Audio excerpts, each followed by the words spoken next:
Okay, so now we're going to actually go through this topic, which is analyzing visual text. So I'm sure the past few times previously we've mentioned this before already, right? Like what an advertisement is, and this is very essential for your paper one. Yeah. So today we're actually going to analyze the language of print advertising. Are you able to see this? Mhm. Okay, great. So I think this is an essential part of studying language and mass communication. So this is actually one of the topics for your paper one for IB, the language of mass communication. So for today's topic, we'll be analyzing how advertisements can persuade audiences to buy products and believe in certain ideas, okay? So over here, I'm going to talk about a few of the persuasive techniques that they often employ. Okay, so are you able to tell me what do you understand by the word persuasive techniques? Um, it's just like enticing people. Mm-hmm. I guess like just like enticing people to like get something. Okay, so it's all about enticing people to get something, to buy something. What is the purpose of advertisements? What do people use To advertisements promote. for? Okay, so to promote, okay.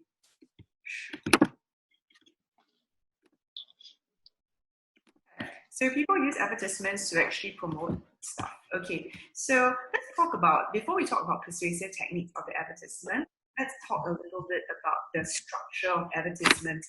Can you maybe guess or tell me what do you normally see in advertisements? I'm sure you've seen a lot of advertisements around. So what do you usually see in advertisements? Like the photos of the product and like just some information about it. Right. So, I mean, one of the parts of advertisements is photos of products, right? So, visual image is quite important, right? So, advertisements tend to have lesser words than maybe like a speech or like poem, because the big focus on advertisements is the visual, yeah? So, I think the idea here is that like advertisements are very fast, as you can see here. Audiences only have a few seconds to digest the message of the advertisement. So I think the words have to be impactful. So if you notice, advertisements tend to have very little words, but these words are supposed to be impactful. Okay, so it's essential to actually know what the structural elements of an advertisement are for your paper one, because I think in exams they expect you to be able to name the technical terms. So, I mean, this is an example of the advertisement that we're going to analyze today.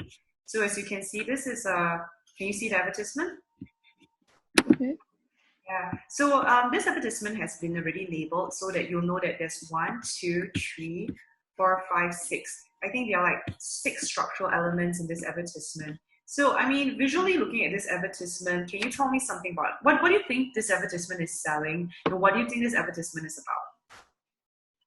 Like it's just selling milk, Yeah, I think it's selling. maybe. Yeah, selling milk and selling a lifestyle. I think it's trying to encourage people to drink milk.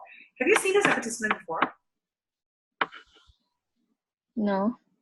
Okay, this is actually a very old advertisement, so I don't think you've seen it probably before your time.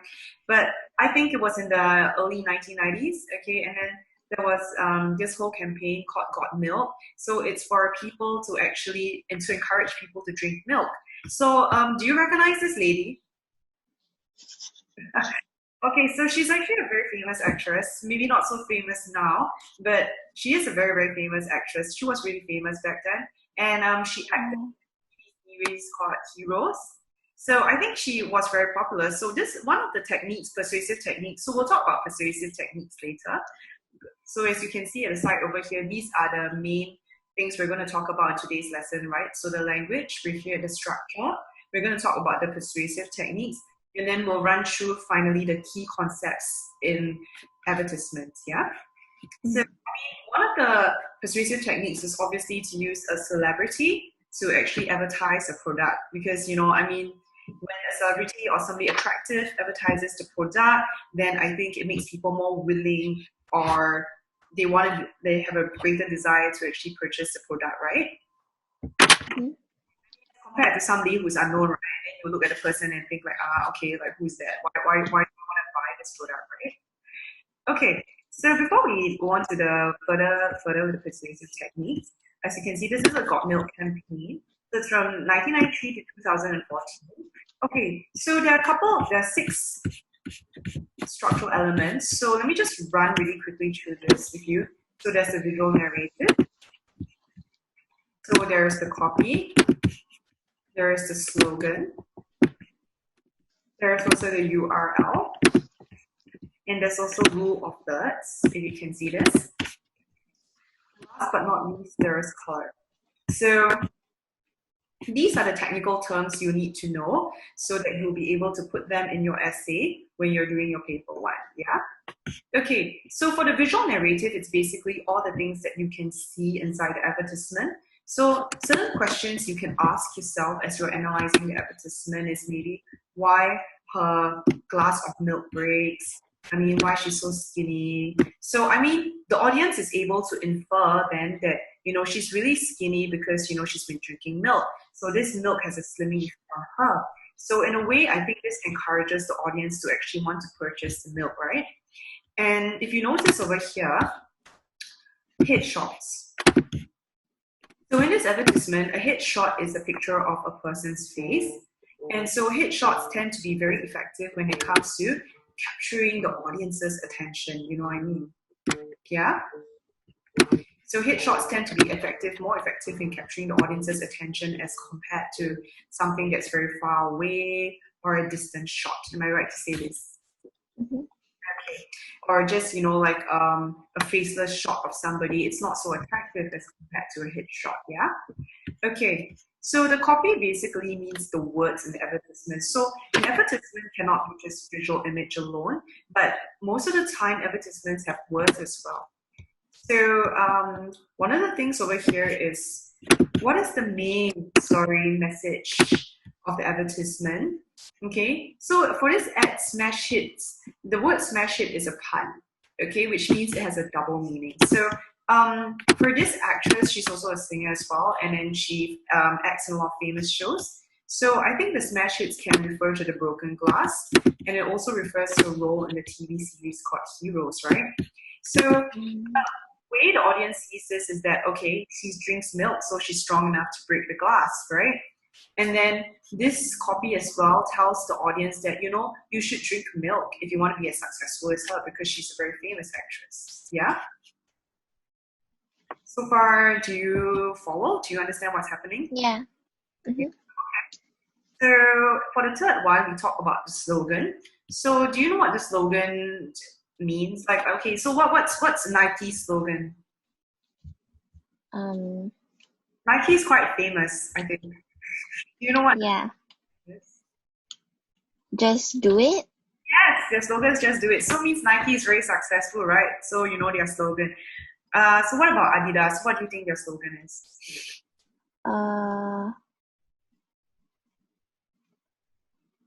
It is impossible is nothing. Very good. So you know your sportswear brands very well. How about How about what? KFC? Do you eat fast food? How about KFC? I have no idea.